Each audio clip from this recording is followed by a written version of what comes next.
Yan, ganda naman. Ito po, samantala, ito po dahil malapit na nga ang Pasko, paalala po ng mga health expert, ngayong kabi-kabila ang mga handaan, ay hinay-hinay ho sa pagkain. Karaniwan po ang pagkakaroon ng hypertension sa ganitong panahon. At live mula sa San Juan, may unang balita si Bam Alegre. Bam?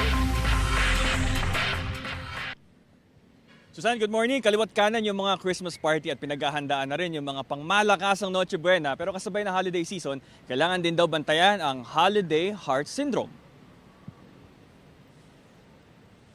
Holiday Heart Syndrome. Wala itong kinalaman sa feelings, lalo sa mga samahang malalamig ang Pasko.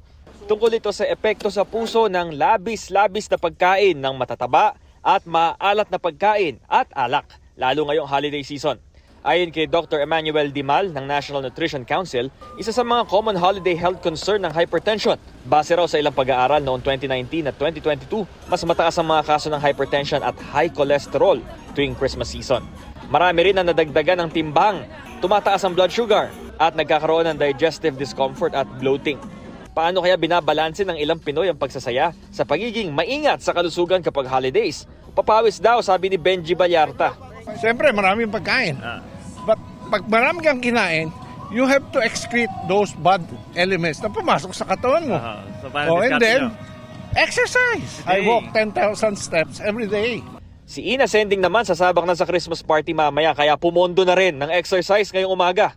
Inano ko na yung sariling katawan ko para mamaya ready na ako. Nag-walking ako para maging mamaya, maging good ang health ko.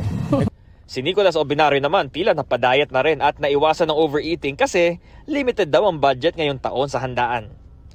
Basta lang, kunti lang yung handa. Saktong-sakto lang kasi wala namang budget.